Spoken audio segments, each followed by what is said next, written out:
Forrest Birnel spent 8 years in prison for sexually assaulting a child. Originally from Montana, he was convicted in North Dakota and Minnesota.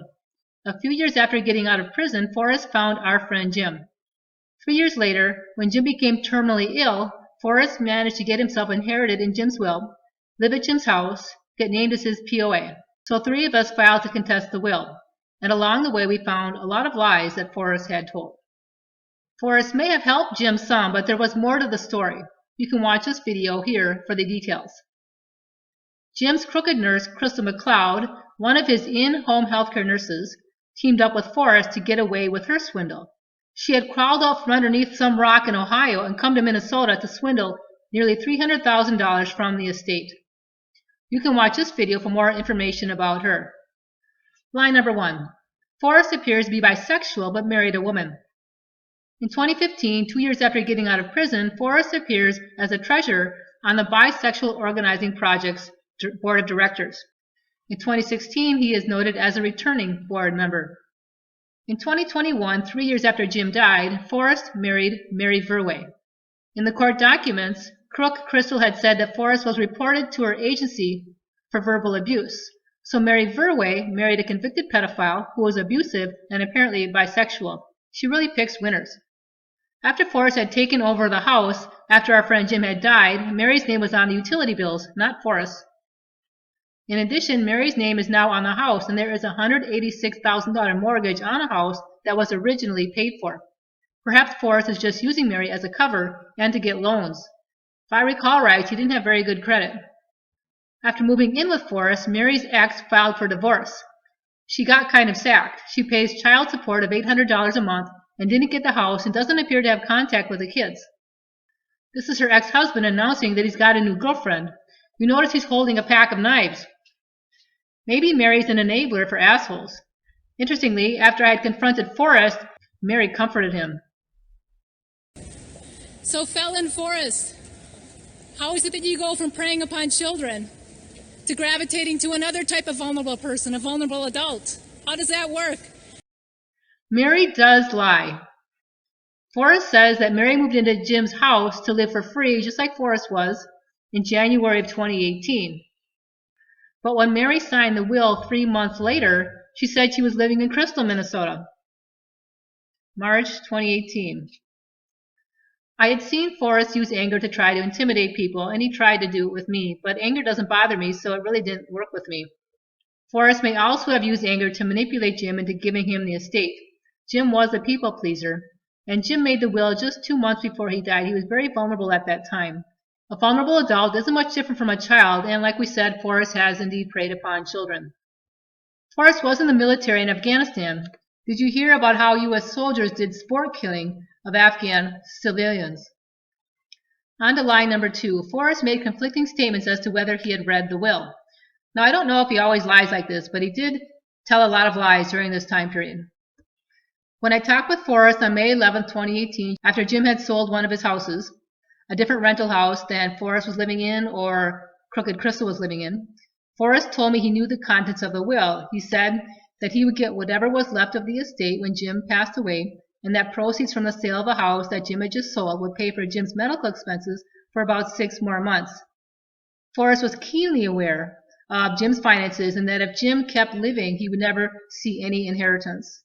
But when Forrest and I met with a lawyer a month later, after Jim had died, Forrest pushed the chair back, threw his arms up, and said, "I didn't read the will." Right in front of me, he lied. Liars have a hard time keeping track of their lies. At Jim's memorial, Forrest told Jim's friend Barb he didn't know what was in the will, so a lot of conflicting statements. And in his answers, Forrest admits he did read the will, saying, "Just prior to signing, James Garrity asked me to proofread the will, and he asked me if I had any questions." But this is also only a half-truth. Notably missing from Forrest's own admission is that he exchanged the will via email with Jim. We did forensic analysis on Jim's computer and found that Forrest had emailed the will twice to Jim 3 days before it was signed. Forrest claims Jim was fully responsible for making the will, but Forrest did have involvement with the will, exchanging it via email, getting money to pay the notary, etc. We do believe Forrest pressured Jim into giving him everything. Death, there's a lot of stress around death, there's a lot of pressure, and people who are dying are very vulnerable. Just like Crystal preyed upon him, we believe Forrest did the same. Lie number 3, Forrest says he didn't throw away Jim's documents.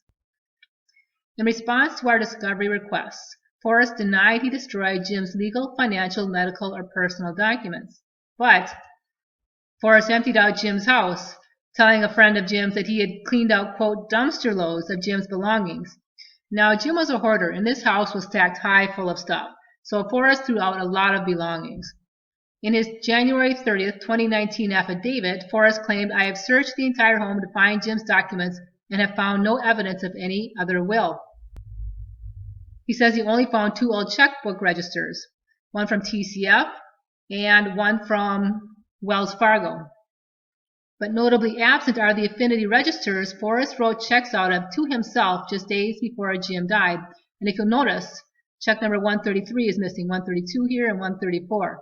So let's talk about those affinity checks, because those will lead us to lie number 4, the $14,000 lie.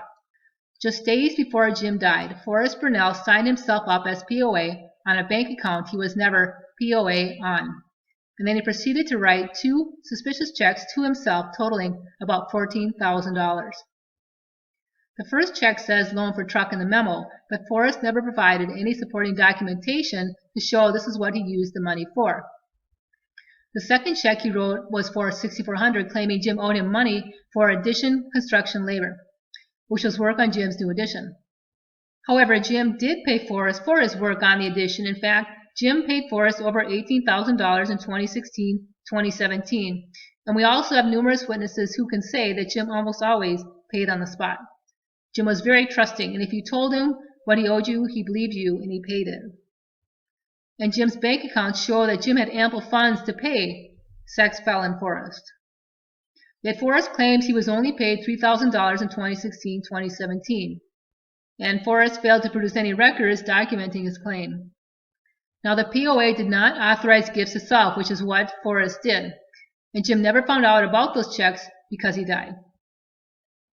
So those are some of the lies that Forrest Birnel told during the time we contested the will. What happened was, because Forrest teamed up with that other predator, it weakened our case and we were forced to settle. And unfortunately, Forrest got the house and criminal Crystal got away with her swindle. So that's why we're warning you today about these kind of people. Best way to follow me? Subscribe to my newsletter. Link is in the text. And may you have a crook-free day.